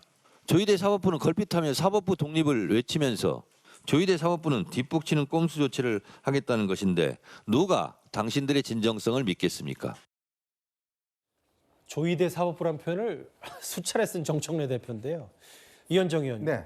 아마 대법원도 고심 끝에 선제적으로 예규로서 뭐 위헌 시비를 좀 소지를 없애고 2심부터 적용하는 예규를 만들었는데 일단 정청래 대표 얘기는 뭐야 왜 지금 와서 만들어? 라고 하면서 진정성도 없으니까 내란 재판부 입법 민주당 안으로 강행하겠다는 얘기인 것 같아요.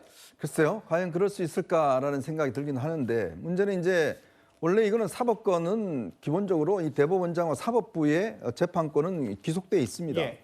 근데 워낙 지금 여당이 본인이 가지고 있는 다수 의석으로 압박을 하기 때문에 그럼 이런 위헌적인 법률이 만약에 통과된다 그러면 대법원으로서도 굉장히 곤혹스럽지 않겠습니까? 그걸 피하기 위해서 대법원 내에 예규로서 만들어서 지금 대법원 같은 경우는요 선거전담 재판부가 있습니다. 그러니까 좀 더 재판을 빨리 하기 위해서 특별 재판부를 만들어서 운영을 하고 있어요. 자, 그런데 이제 이 예규라는 것은 내란 외환죄, 군사 반란, 아주 국가적인 중요한 문제가 생겼을 때 서울고등법원에 재판부를 만들어서 운영을 하겠다라는 것이에요. 왜냐하면 지금 민주당이 제시하고 있는 법안, 이 법안의 가장 큰 문제점은 뭐냐면 기본적으로 이 국민들이 공정하고 평등하게 재판을 받을 권리, 우리 헌법 27조에 규정되어 있습니다. 이런 권리를 침해하기 때문에 이게 나중에 위헌 법률 제청이 되게 되면 나중에 이 재판 자체가 다 무효가 돼버립니다. 자, 그런 위험성이 있어요. 자, 그렇기 때문에 지금 뭐 내부 추천을 바꾼다 하더라도 똑같은 거죠. 그래서 이제 이 대법원에서는 그런 무작위 배상, 즉 재판부라는 게 내가 어떤 죄가 있으면 뭐 장현주 변호사가 판사면 장현주 변호사는 무조건 맡아야 된다. 이러면 이게 안 되잖아요. 누가 맡을지는 몰라야지만이 공평하게 되는 거 아니겠습니까? 자, 그렇기 때문에 이번에 만든 대법원 같은 경우는 이거는 그냥 일반적인 법률 판사들이 무작위로 이 재판부에 들어가서 재판을 할 수 있도록 하는 그러니까 위헌성을 없애는 것이죠. 그러니까 가장 큰 문제점이 위헌성이고 그렇기 때문에 이제 이번에 만든 것은 이 민주당 법안이 통과됐을 경우에 나중에 그 책임을 지겠습니까? 민주당이? 만약에 재판이 이게 잘못되고 재판이 중단된다 그러면 아마 모든 화살은 민주당으로 돌아갈 겁니다. 저는 그렇기 때문에 대법원에서 만든 이번에 타협안, 이 예규로 만든 법안은 그나마 합리적이다는 생각이 듭니다. 선제적으로 조치를 한 것 같은데 정청래 대표는 오늘 맹비난을 퍼부었습니다. 그런데 어제 추미애 법사위원장 법사위에서 이렇게 목소리를 높였습니다. 그런데 이거 예규 하나로 피해가려 하십니까? 이걸로 사법 정의가 회복되겠습니까? 무슨 관련 사건입니까 그게? 떨이합니까? 땡처리합니까? 이걸로 그것이 변명이 되십니까? 위원님들 다 기억하시죠? 김영민 간사님. 아무리 뜯어봐도 위헌 소지가 없어요. 그러지 마세요 좀. 가만히 있어요 좀. 위원장이 잘 말하면 공부나 좀 해. 왜 그러니까 공부가 안 되나?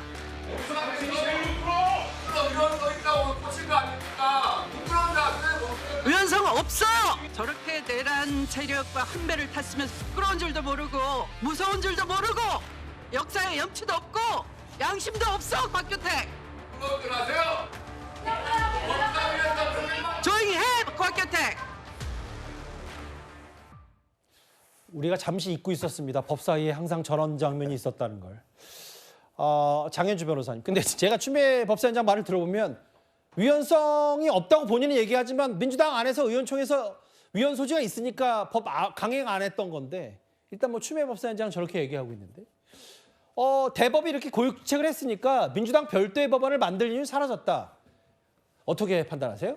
글쎄요. 일단 추미애 위원장이 말씀 주신 것처럼 뭐 위헌 소지가 있다고 민주당이 생각해서 관련된 부분을 수정했다라고 저도 보지는 않습니다.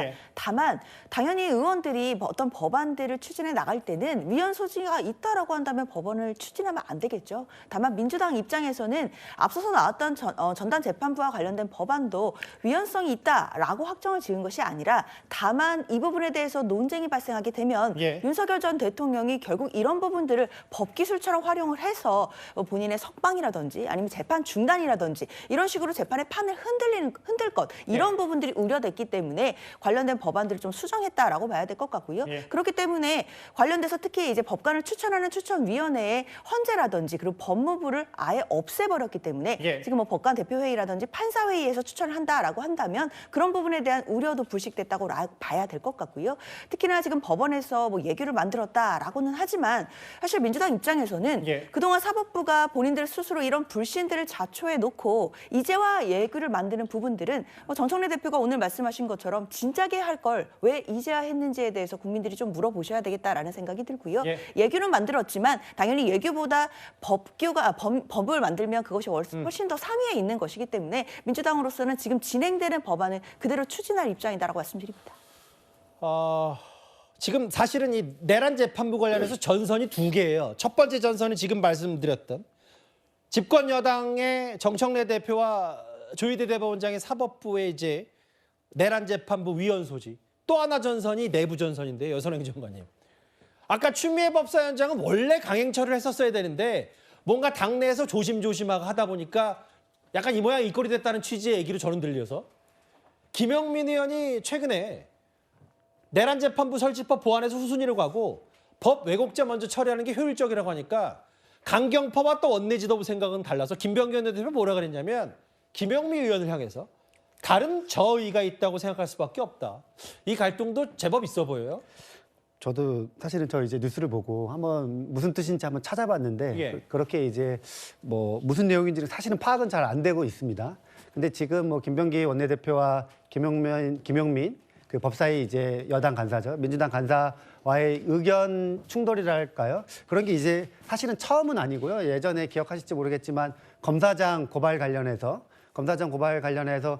그 법사위에서 먼저 고발하고 원내 지도부가 그거를 나중에 알아서 그때 한번 뭐 티격태격 한 적이 있거든요. 근데 아마도 지금 뭐 원내 지도부와 법사위 또 이제 법사위 간사와의 이러한 뭐 소통 문제는 한번 당내에서 이야기가 한번 돼서 법사위 간사가 한번 원내 지도부와 충분히 상의하겠다 뭐 이런 게 오고 간 적이 있는데 지금 뭐 법 왜곡죄 그리고 내란 전담 재판부 이거 추진 관련해 가지고 약간의 뭐 의사소통이 좀 안 되는 부분이 좀 있는 것 같긴 합니다. 기억하자면 그때 김영민 의원인가요? 김병기 의원님 경고하니까 알아서 하겠으니까 제가 책임질게요. 뭐 이런 식으로 약간 맞받아쳤던 것도 기억이 나요. 맞습니다. 그러면서 뭐 뒷감당 할 수 있냐 뭐 이렇게 이제 맞아요. 공방이 조금 있었는데 이번 같은 경우에도 사실은 뭐 큰 틀에서는 원내 지도부와 법사위 간에 뭐 큰 의견 차이는 없으니까 아마 우선순위의 문제인 것 같은데요. 뭐 두 분이 충분히 뭐 소통하셔서 이렇게 뭐 해결하면 되지 않을까 이런 생각입니다. 근데 그 소통이 너무 오래 걸려서요. 뭐 그런 강경파 아까 특히 추미애 법사위원장 아예 위원 소지가 없다라고 잘라 말하기도 했는데 어제 천대엽 법원행정처장과 또 여당 의원들의 설전도 있었습니다. 4위였습니다. 이제 3위로 가보겠습니다. 저 법적인 문제도 법적인 문제인데 지금 우리 내수 경제요, 경제 환율이 좀처럼 잡히지 않고 있습니다. 오늘도 원달러 환율이 장중한 때 1,480원을 넘어선 바 있는데요. 이게 큰 문제입니다. 그런데 이런 상황에서 이제 이분 누군지 잘 아시겠죠? 지난번에 한번 소리를 질렀던 김영범 대통령실 정책실장이 일부 보도를 통해 알려진 사실은 7대 수출 기업을 불러 모아서 협조를 당부했는데 이게 많은 뒷말을 낳고 있습니다. 따님한테 임대주택 살라고 얘기하고 싶으세요? 아니 의원님. 왜냐면 이번 정부 예산을 제 가족에 보면 대해서 그런 식으로 하지 마세요. 내 따님을 뭐라 하는 게 아니에요. 국민들을 가족처럼 생각한다면 왜 전세를 못 가게 이렇게 막으시는 겁니다. 가만 있어. 정책실장! 정책실장! 위원장님, 지금 뭐 하는 겁니까? 여기 정책실장 화내는 거는 보십니까? 송구합니다. 언제는 미국에 투자하라, 달러 벌어오라고 하더니 이제 와서는 미국은 모르겠고 달러부터 가져오라는 이재명 정부. 노점상 자리세 뜯는 양아치와 무엇이 다릅니까? 기업 통제에 작은 이익 탐하고 국가 미래라는 큰 이익을 놓치는 이재명 정부는 이 정권의 양대축인 여당 원내대표 말 벌써 잊으셨나요? 정책실장. 지금 뭐 하는 겁니까? 김은혜 의원, 김은혜 정책수석 원내수석 부대표가 타깃을 확실히 잡은 것 같죠. 김영범 정책실장으로. 김기웅 대변인, 오늘 중앙일보 보도에 따르면 과다하게 달러를 유보하면 오해받으니까 작은 이익 보려고 하지 말고 본업에 충실해달라. 이게 마치 지금 기업들이 달러 갖고 있지 말고 내놔야 원달러 환율이라든지 경제적으로 우리가 뭔가 숨통이 트이지 않냐. 네. 일종의 정부의 압박 아니냐라고 지금 야당이 비판하고 있어요. 압박이죠. 왜냐하면 올해 남은 기간하고 내년 1월하고 2월까지 환전 계획 자료를 다 내라고 했습니다. 그리고 외국에 투자할 때 투자 조달 방식 같은 것도 다 내라고 했습니다. 쉽게 말해서 뭐냐면 달러 있는 거 가지고 다 환전해라. 그래서 환율 시장에 있어서 환율이 떨어지도록 기업들이 가지고 있는 달러 다 뱉어내라 이 얘기입니다. 근데 저는 좀 당혹스러운 게 뭐냐면요. 관세 협상을 했을 때 우리나라 경제 사이즈가 일본에 비해서 3분의 1 정도 됩니다. 그리고 EU에 비해서는 10분의 1 정도 되는데 우리나라가 3,500억 달러 그리고 기업들이 1,500달러가 있고요. 그리고 주한미군에 330억 달러 그리고 또 항공기 구매 250억 달러 그리고 LNG까지 합하면 1,000억 달러 다 기타 등등 다 더하면 7,000억 달러입니다. 일본 같은 경우는 5,500억 달러고 EU는 6,000억 달러거든요. 그렇다면 기업이 매 200억 달러도 줘야 되고 또 그 정부가요. 그리고 기업 같은 경우도 1,500억 달러를 마련해야 됩니다. 그럼 달러를 가지고 있어야 되잖아요.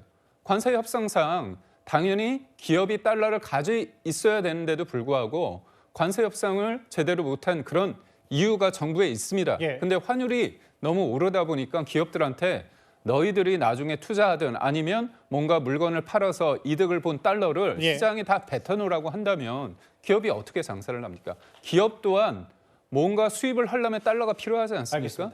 그런 차원에서 봤을 때 정부가 잘못한 것을 기업의 팔을 비틀어가지고 사실상 어떻게 본다면 지금 환율 시장에 개입시키려고 되는 게 아닌가. 이거는 구조적인 문제를 해결할 수 없을 뿐더러 기업을 옥죄는 행태다 이렇게 비판할 수밖에 물론 김영범 정책시장이 명시적으로 기업들 달러 내놔라라고 얘기하지는 않았습니다만 아까 그 중앙일보 보도에 따르면 작은 이익 탐하지 말라라는 취지의 얘기를 했어요. 그 박성미 비서관님. 김은혜 의원 얘기는 언제는 미국에 투자하라 달러 보라고 하더니 노점상 자리세 뜯는 양아치인가 이렇게까지 정치적으로 비판했는데 기재부 공무원 출신이잖아요. 송원석 원내대표 얘기는 기업의 알터랑 같은 달러 자산을 내놓는 게 물론 지금 전 국가적인 달러 이 원달러 환율이 비상이니까 이게 일반 기업 나라 할 것 없이 방어에 나서는 건 맞다고 하더라도 이거 마치 기업들이 지금 이것도 대놓고 얘기 못하는 거 아닙니까? 정부 눈치 보느라 지지 와서 이렇게 한다. 이런 비판 어떻게 받아들이세요? 네, 이제 정부 입장에서는 이번에 기업들에게 여러 가지 자료를 요청했던 이유가 결국에는 어떤 이런 기업들의 외환 전략에 따라서 지금 있는 환율 이 변동성이나 불안정성이 더 심화될 수 있다라는 우려가 있었기 때문에 요청을 했고 대화를 한 거 아니겠습니까? 그리고 김용범 실장이 실제로 어떤 달러를 내놔라 이렇게 이야기를 한 차원이 아니라 사실은 원론적인 얘기를 한 거거든요. 과도하게 유보하면 오해를 받는다. 그리고 작은 이익을 좀 너무 집중하지 말고 본업에 충실해달라라고 하는 얘기는 사실 기업들 입장에서 압박받은 거 아니냐라고 이제 추가적인 해석을 붙일 수도 있겠지만 정부의 입장에서 그리고 공정한 시장을 좀 바라보는 입장에서는 충분히 할 수 있는 얘기이기 때문에 여기에 대해서 그러다 보니까 일부 기업들은 또 어떤 외화 운용과 관련해서 본인들의 방침을 또 밝히기도 하고 했다 하지 않습니까? 그런 상호 간에 좀 소통이 있었던 자리다 이렇게 이해를 해주시는 게 맞지 않을까 싶습니다. 알겠습니다. 그런데 이제 기업들을 제가 직접 다 물어본 건 아닌데 7대 수출 기업들이 대통령실 정책실장의 발언을 어떻게 속내로 느꼈을지는 좀 궁금하거든요. 원달러 환율 비상, 달러를 못 잡고 있는 이 분위기 속에서 7대 기업, 수출 기업들을 불러서 뒷말을 알 수 있는 발언들을 했다. 알겠습니다. 3위 짚어봤습니다. 저희가 준비한 주제는 딱 2개, 2위, 1위 남았는데요. 2위부터 가보겠습니다. 지금 국민의힘의 내홍은 최고조에 달해 있습니다. 김종혁 전 국민의힘 최고위원의 중징계 권고를 두고 지금 말들이 많은데요. 사실 최근에 당무감사위원장, 이호선 당무감사위원장이 연일 꽤 강한 발언을 하고 있는데 앞서 김종혁 전 최고위원에게 징계 없이 주의 조치 처분을 했던 전직 국민의힘의 윤리위원장 여성원 변호사가 한 언론과 인터뷰를 했습니다. 일단 과거 발언부터 들어보겠습니다. 당을 극단적 체제에 비유했습니다. 당원에 대한 모욕적 표현을 하였습니다. 종교차별적 발언을 했습니다. 당대표에 대한 인격 모독을 했습니다. 김종혁 당협위원장에 대해서 양정은 당원권 정지 2년을 권고하였습니다. 평가라든가 이런 걸 자유롭게 해줘야 정답을 찾아가는 과정이 민주주의인데 저는 이게 김종혁 최고의 문제가 아니라고 생각해요. 네. 그건 당에서 그러면 앞으로 계속 이렇게 할 건가요? 그러니까 당대표를 비난하는 것을 못 견디는 정당입니까? 전직 국민의힘 윤리위원장이고 뭔가 당 지도부가 본인을 맞득치 않아 해서 윤리위원장 그만두겠다고 했던 기억도 나는데 여상원 전 윤리위원장 이런 말을 했습니다. 이현정 의원님. 네. 저희가 좀 비교를 해봤는데 들이받는 소도 주인을 돌로 쳐 죽일 것이다. 이거 당원 게시판도 말인데 윤 전 대통령 보고 비판 전부 맞았다. 특히 이 말이요. 말로 처벌한다. 히틀러 묻힌 나치당. 그리고 본인이 윤리위원장 때 전한길 씨에 대한 경고도 약하게 줬던 건 말할 권리를 존중했기 때문이다. 이런 말을 덧붙였어요. 여상원 변호사는 부장판사 출신입니다. 예. 그리고 이제 이 윤리위원장을 역임을 했는데요. 뭐 이분이 한동훈 대표 지지하는 분은 아닙니다. 예. 자, 근데 오늘 한 이야기를 보면 전 정말 수긍이 가는 이야기입니다. 우리나라 정당이라는 게요. 기본적으로 대중정당입니다. 예. 그러면 정말 정치인들은요. 말로 시작해서 말로 끝나는 게 바로 정치인입니다. 예. 그만큼 공론의 장이라는 거죠. 자, 그리고 이 정치라는 게 자유로운 토론 할 수 있도록 하는 겁니다. 예. 최근에 국민의힘이 민주당의 어떤 입법에 대해서 입틀막 3법이라고 아주 강하게 비판하고 있죠. 예. 자, 그런데 자신들의 당에서는 다 입틀막을 하고 있어요. 당대표를 비난했다고, 당 소속이었던 대통령을 비난했다고 지금 당원권 정지 2년을 지금 해달라고 한 거 아니겠습니까? 예. 그럼 이런 정당에서 과연 앞으로 누가 이런 방송의 자리에 나와서 당대표를 비판할 수 있을까요? 지금 보면 김기용 대변인은 당 소속입니다. 그러면 김기용 대변인이 나와서 당대표 비판하면 징계받아요? 그런 정당입니까? 이따 여쭤볼게요. 일단 그러니까 말씀하시죠. 이게 예. 이런 식이면 당이라는 게 이 언론의 자유라는 게 예. 서로 말할 수 있는 자유잖아요. 예. 그거 자체가 다 통제되는 거 아니겠어요? 자, 그런 상황이기 때문에 본인이 그 소신, 즉 당이라는 것은 누구든지 이야기할 수 있는 소신들 예. 그런 그런 것들이 돼야 되는데 지금 이 이호선 위원장이 하고 있는 저 행태는 결국은 전부 다 입틀막 시키겠다. 자, 왕자 비판도 못하게 하고 찐이라는 말도 못하게 하고 당대표 비판도 못하게 하고 이 이야기는 이런 식으로 당대표를 비난한다고 해서 징계하는 정당은 공당이 아니다. 제 말이 아니고요. 예. 장동혁 대표의 말입니다. 예. 박성미 서관님, 그러니까 이게 이호선 위원장 얘기는 같은 행위 반복된 제명한다고까지 얘기했는데 모르겠어요. 이건 이제 당무감사에서 윤리를 넘어와야 되는데 전직 윤리위원장이 이 말을 어떻게 받아들이시겠어요? 그러니까 저는 일단 이런 부분들이 국민의힘 내부에서 일어나고 있고 이런 그 어떤 논쟁이 벌어지고 있고 이런 이야기가 있다라는 것 자체가 예. 사실은 국민의힘 내부에서 친한계를 바라보는 시선이 드러나는 것 같아요. 예. 그리고 어떤 그토록 보수 정당이 외쳤던 자유라는 얘기와 예. 굉장히 동떨어진 모습을 보이고 있는 거죠. 실제로 김종혁 전 최고위원에게 직접 어떤 대면으로 소명할 기회도 주지 않았다고 하지 않습니까? 그래서 이제 뭐 김종혁 최고위원은 본인이 냈던 여러 가지 그 설명문을 SNS에 올리기까지 했어요. 그렇죠. 그러니까 이 상황 자체가 예. 이 국민의힘 내부에서 뭐 그렇게 그들이 싫다라고 했던 독재 국가의 운영이 스스로 일어나고 있다라는 방증이고 예. 정당에서 정당인들이 하는 게 결국 말로 하는 정치이고 정당 내부에 대한 핵심적인 비판들을 할 수 있는 것인데 예. 그 자유를 완전히 뺏어가겠다라는 선언을 지금 장동혁 코는 하고 있다. 그 부분에 대해서 당연히 반박이 들어올 수밖에 없다라고 생각합니다. 근데 이제 다만 이제 국민의힘 지도부도 새 윤리위원장을 하마평에 오르는 사람 중에 이제 빨리 앉히겠다 뭐 이렇게 속도전도 내고 있으니까 김종혁 전 최고위원 징계권도 꽤 빠른 시간 안에 결론이 나올 수도 있어요. 그런데 일단 그럼에도 장동혁 지도부 단일 대오를 외친 인물이 있습니다. 바로 오랜만에 이철우 경북도지사가 목소리를 냈습니다. 선거에 매일 떨어지는 사람들이 하는 이야기는 중도 없어요. 다 따라붙어요. 중도라는 것은 양쪽에 다 힘이 없어 보이니까 이리 지지도 못하고 저 지지도 못하는 거예요. 우리끼리 그 안에서 중도를 땡겨야 된다, 뭐를 해야 된다, 뭐 탄핵이 어떻다, 계엄이 어떻다, 집거를 할 얘기가 없어요. 계엄은 국민 심판 끝났습니다. 왜? 대통령 선거에 졌잖아요. 간단히 말씀드리면은 사과는 성자가 하는 거예요. 성자가. 다 주고 가는 사람이 무슨 사과를 합니까? 사과는 이긴 사람이 하는 거다. 선거 매일 떨어지는 사람들 얘기다. 안에서 헛소리는 사람 다 자르고 장도혁 중심으로 똘똘 뭉쳐야 된다.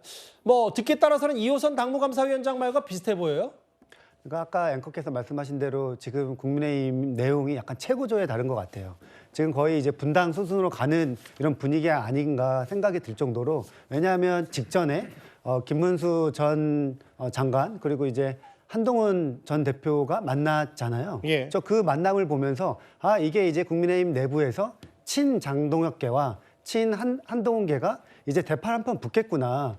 그 김문수 장관과 한동훈 대표가 만났던 그 자리도 원외 당협위원장 자리였거든요. 근데 이거는 약간 수도권 중심이었단 말이에요. 근데 지금 이철우 지사께서 이제 다시 한번 본인이 등판을 하면서 장동혁 체제에 힘을 실어주는 것 보고, 이게 TK에서도 뭔가 이 친 한동훈, 친 장동혁계로 나눠지면서 이게 걷잡을 수 없게 이제 지금 국민의힘 내용이 치닫는 분위기가 아닌가. 특히나 지금 이제 김종혁 최고 징계를 하면서 다음은 이제 한동훈 전 장관의 징계 수위, 이게 이제 주목이 되고 있는데, 그 수위에 따라서 진짜 한번 분당이 될 가능성도 있지 않나, 이런 생각이 듭니다. 저는 공천만 받으면 당선되는 경북도지사를 하는 이철우 지사의 이야기를 들어보면서 한번 서울에서 한번 출마해 보시라는 말씀만 드리고 싶습니다. 끝이에요? 네. 뭐 너무 뭐 무조건 당선된다고 단언할, 뭐 보통 그렇게 되는데 너무 100%라고 단언하지 마시고요. TK만 공천 받으면 다 된다, 뭐 이건. 지금 쭉 흐름이 이호선 당무감사위원장도 그렇고 이철우 경북도지사도 뭔가 장도혁 대표에게 힘을 실어주고, 장 대표 뜻대로 해, 내부 총질 고름이니까 드러내야 돼라는 취지를 다 장 대표에게 힘을 실어주는데, 그런데 오늘요, 장도혁 대표가 고향인 충청을 찾았는데, 오늘 장도혁 대표가 그동안에 고수했던 입장과 좀 다른 말을 했습니다. 직접 한번 들어보겠습니다. 어떤 설명과 이유에도 불구하고 계엄과 탄핵이 가져온 그 결과에 대해서는 책임을 져야 된다고 생각합니다. 무거운 책임감을 느끼고 있습니다. 이제 그 바탕 위에서 변화를 시작하려고 합니다. 바뀌겠다. 오늘부터 변화하겠다. 뭐 변화를 한 열 몇 번 거쳤다고 하더라고요, 현장에서. 김경태 대변인. 근데 저처럼 가운데 있는 심판에 보는 사람 입장에서는 정청래 대표도 가운데 오고 장도혁 대표도 가운데 와서 좀 건설적인 토론하는 게 좋으니까 장도혁 대표가 저렇게 변화를 부르짖는 건 전 대환영이거든요, 앵커로서. 근데 장도혁 대표가 오늘 왜 갑자기 저런 말을 하는 거예요? 장동혁 대표가 전당대회 때도 어떤 얘기를 했냐면 이기는 게 혁신이라고 얘기를 했습니다. 그리고 저희는 내년 지방선거를 반드시 이겨야 됩니다. 개인적으로 국민의힘이 이겨야 되는 걸 넘어서 지금 민주당이 그리고 이재명 정부가 본인들의 어떤 이재명 대통령의 사법 리스크를 사실상 물타기하고 없애기 위해서 재판 중지를 넘어서 재판을 아예 삭제하려고 하고 있습니다. 그 과정 속에 사법부를 형해화시키고 있습니다. 이거는요, 상권 분립이 무너지고 있는 거거든요. 그래서 이거는 단순한 사안이 아닙니다. 그렇다면 우리가 개헌과 탄핵 정국 이후에 어떤 모습을 보이는지에 대해서 변화를 해야 되는데요. 이게 대통령 윤석열 전 대통령과의 관계 맺음, 그리고 한동훈 전 대표와의 관계 맺음, 여러 가지 복잡한 부분이 있습니다. 그런데 오늘 장동혁 대표가 얘기했던 것 중에서 제가 굉장히 인상적인 부분이 뭐냐면 내가 계엄 해제에 찬성표를 던졌다. 아마 함께하지 못했던 90명의 의원들도 본회의장에 들어갈 수 있었으면 같은 선택을 했을 것이다. 이 얘기를 했다는 거죠. 이거는 자칫 보면 지금 이른바 한동훈 전 대표가 계엄 해제를 했기 때문에 비판을 많은 사람들이 한다고 하지만 나도 그 당시에 계엄 해제에 찬성을 했다. 그런데도 불구하고 내가 전당대회에서 당원들의 판단을 얻었다면 그 부분이 큰 거는 아니다. 그 부분을 좀 한 것 같고요. 이 시점에 있어서 우리가 하나가 되기 위해서 변화를 해야 되고 그다음에 국민 눈높이에 우리의 변화의 모습을 보여지만 내년 지방선거에서 국민들의 마음을 얻을 수 있다는 상황이고요. 장동혁 대표가 그런 얘기를 하지 않았습니까? 어떤 변화의 나름대로의 자신의 스케줄이 있다고 보는데 저는 12월 안에 그 모습을 보일 거라고 저는 확신했습니다. 네, 김ging 대변인 말씀도 뭐 저도 잘 들었고 저도 어제 장동혁 대표가 본인이 전당대회 때 얘기했던 1%씩 중도로 가겠다라는 취지에 맞다면 저 변화의 시작을 높은 점수 줄겠는데 저 아까 저희가 지금 방금 나갔던 자막을 다시 부탁드릴게요. 그 국민의힘의 의원들 90명이 만약에 본회의장이 있었다면 개엄에 찬성했을 거다. 저 발언이 혹시 최근에 장동혁 대표가 임명했던 그 뭐 최근에 국민소통위원장 됐나요? 이제 뭐 김민수 최고위원이라든지 장해찬 전 최고위원도 저거에 다 동의를 하는 겁니까? 이제 뭔가 당 지도부가 똘똘 뭉쳐서 저 얘기에 모든 지도부가 공감대가 형성된 거예요? 그러니까 저는 그게 궁금하거든요. 장동혁 대표의 오늘 말이 어떻게 본다면 그 말에 대해서 이견이 있는 분들이 있을 것 같습니다. 그렇지만 장동혁 체제를 통해 가지고 하나로 뭉쳐야 된다는 그 생각이 더 크다면 그런 것들은 충분히 안에서 논의될 수 있고 파열음으로 드러나지 않을 거라고 저는 생각을 합니다. 알겠습니다. 장동혁 대표 저 말이 의미심장한데 어떤 속내를 갖고 어떤 전략을 갖고 이제 다시 변화를 뭘 바꾸겠다는 건지도 잘 지켜보도록 하겠습니다. 2위까지 했나요? 그럼 지금까지 들은 여러분들의 목소리를 만나볼 차례입니다. 첫 번째 댓글입니다. 올해 연말에는 유독 큰 별들의 별세 소식이 많네요. 맞습니다. 오늘 윤석하 씨가 별세했다는 소식이 들어왔죠. 진작 사과를 해야지 이제 와서 사과를 하네. 아마 배우 곽도원 씨 말씀하신 것 같습니다. 전현무 씨는 제발 아니길 아마 그 링거 의혹의 당사자가 아니었으면 좋겠다는 팬심을 담은 말씀이신 것 같고요. 먹는 음식으로 장난치는 게 제일 나쁘다. 아까 귤 보셨죠? 사진? 마지막 보겠습니다. 해저터널 반대와 뇌물 부분은 별개로 따져봐요. 맞습니다. 통일교 행사에 뭐 100번 다 갔다고 해서 그게 뭐 금품을 받았다는 확실한 정황인 건 아니니까요. 옳은 말씀입니다. 댓글 5개 모두 감사드립니다.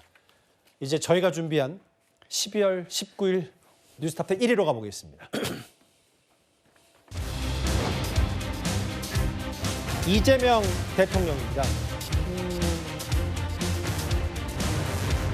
오늘 외교부 통일부 업무 보고가 있었는데요. 대통령의 이 발언을 두고 정치권의 공방도 있었고 집권 여당이 맞는 말 한 거 아니냐는 얘기도 있었습니다. 대통령의 오늘 발언 직접 한번 들어보겠습니다. 남북 관계를 요새 제가 들여다보면 그런 느낌이 들어요. 진짜 원수가 된 것 같습니다. 북한은 혹시 남쪽이 북침하지 않을까 이 걱정을 해가지고 삼중 철책치고 혹시 탱크라도 넘어오지 않을까 해서 평원 지역에는 방벽을 쌓고 다리 끊고 도로 끊고 그러고 있다는 거예요. 남북 간의 적대가 완화될 수 있도록 최선의 노력을 다해야 되지 않을까 싶고 북한 노동신문을 국민들한테 못 보게 막는 이유는 그냥 뭐예요? 국민들이 선전전에 넘어가서 빨갱이 될까 봐? 그거 아닌가요 원래? 예, 맞습니다. 근데 그럴 가능성이 있어요? 저는 없다고 생각합니다. 저는 오히려 북한의 실상을 정확하게 이해해서 저러면 안 되겠구나 생각하는 계기가 되지 않을까 싶은데 그러면 이걸 왜 막아놓습니까? 국민을 주체적 존재로 취급하는 게 아니라 혹시 선전선동에 넘어갈 그런 존재로 취급하는 거 아닌가요? 최근에 대통령의 업무 보고 가운데는 비교적 대통령이 작심하고 말한 부분도 있는 것 같아요. 오늘 통일부 업무 보고에서 이현정 의원님. 남북 관계가 진짜 원수가 된 것 같고 북한이 남쪽이 북침하지 않을까 걱정해서 삼중 철책을 치고 방벽을 쌓는다. 북침이라는 단어를 꺼냈습니다. 근데 저걸 대통령이 어떻게 아시죠? 저는 정말 대통령이 그런 북한이 지금 방책을 치고 다리를 부수고 하는 게 우리가 북한을 침략하기 위해서 북한이 저렇게 한다라는 걸 대통령께서는 어떻게 하셨습니까? 북한과 어떤 연락을 해보셨나요? 저는 그걸 묻고 싶습니다. 자, 과연 북한이 그런 의도로 그것 때문에 했다. 글쎄요, 그렇게 할 수도 있죠. 근데 왜 그걸 이재명 대통령이 해석을 하죠? 북한 측에서 그런 이야기를 할 수는 있어요. 근데 대한민국 대통령이 북한이 저렇게 행한 일을 우리가 북침하기 위해서 했다라고 하는 것 자체는 과연 이게 대통령이 할 이야기인지 저는 솔직히 의문스럽습니다. 왜냐하면 설사 북한이 저렇다 하더라도 대통령이 북한 입장에서 북한의 어떤 이야기를 들어주는 이야기를 한다는 게 저는 굉장히 당혹스러워요. 그리고 저거에 대한 정확한 평가는 저는 다른 평가를 충분히 내릴 수 있습니다. 왜냐하면 일부 북한 전문가들은 북한의 군인들이 자꾸 남쪽으로 지금 귀순을 하니까 그걸 못하게 하기 위해서 저런 행동을 한다라는 해석도 있어요. 근데 대통령은 우리가 올라가기 때문에 저렇게 한다? 그럼 우리가 언제 지금 북침을 할 수 있는 그런 상황들, 물론 윤석열 정부를 비판하기 위해서 하는 거는 이해가 되겠습니다만은 과연 대한민국이 지금 북한을 침략하기 위해서 하는 것을 북한이 막기 위해서 정당한 행위다는 것을 왜 이재명 대통령이 인정해 주는지 저는 솔직히 당혹스럽습니다. 그 여성랑 장관님, 여성랑 대변인, 그러니까 이제 그 이현정 의원은 왜 이거 북한이 얘기할 일을 왜 대통령이 얘기하고 있냐? 그러니까 이게 군통수권 산자고 최근에 이제 북한 동향을 살펴봤을 때 이런 두려움이 있으니까 이렇게 얘기하면서 진짜 원수가 됐다라는 걱정을 하면서 남북 관계를 좀 돌파하겠다, 타개하겠다 이런 메시지인 겁니까, 그러면? 저도 이제 그런 메시지로 읽혔습니다. 그러니까 지금 트럼프 대통령이 사실은 국제 문제 관련해서 그 러시아 우크라이나 전쟁, 이스라엘 팔레스타인 전쟁 뭐 이런 관련해서 문제를 해결사로 나서면서 뭔가 노벨상도 수상하고 본인의 위대한 업적으로 남기려고 하는데 실제로 트럼프 대통령이 이제 다음 타겟은 북한과의 문제를 본인이 직접 해결하겠다 이런 움직임이 있는 상황에서 지금 이제 대한민국 대통령이 이런 문제를 본인이 그냥 이제 우리가 아예 그냥 빠져 있는 것이 아니라 주도적으로 페이스메이커 역할을 하겠다는 아마 그런 취지에서 북한과의 어떠한 뭐 고도의 이제 대화를 여는 이런 메시지로 좀 읽혔고요. 저는 이번에 관련해 가지고 북한 방송 개방하자 뭐 이런 이야기도 사실은 윤석열 정부의 그 대통령 공약이었거든요. 그때도 추진했었던 거고 이재명 정부에서도 관련해 가지고 이야기가 한 번 더 나온 것이라서 새로운 것은 없다. 뭐 이런 말씀을 드립니다. 그러니까 이제 대통령이 원론적인 얘기를 한 거다라고 말씀을 하셨어요. 근데 이제 이런 게 있잖아요. 오늘 통일부 업무보고서 얘기 나온 게 뭐냐면 대통령이 이제 이런 표현 썼어요. 국민들이 빨갱이 될까 봐 노동신문 못 보게 하는 건가? 이게 원래 통일부에서 노동신문 나오면 뭐 저도 통일부 잠깐 출입했을 때 노동신문 분석하고 하는 게 이제 기자들의 역할이기도 한데 국정원 관련해서는 이제 보안 때문에 민간인들은 못 보거든요. 그게 뭐 국민들이 알아서 보고 노동신문 보고 판단하게 해야 된다. 어떻게 받아들이세요? 일면 뭐 괜찮은 얘기 같은데요. 되게 위험한 생각입니다. 북한의 선전선동이 그리고 북한의 노동신문 내용이 객관적인 사실에 기초하지 않습니다. 북한을 찬양한 내용이 있고 그리고 대한민국에 대해서 악의적인 어떤 여러 가지 사실에 근거하지 않은 것을 가지고 비판하는 대목이 있는데요. 우리가 그 모든 어떤 상황에 대해서 우리가 팩트 체크를 할 수 있는 게 아닙니다.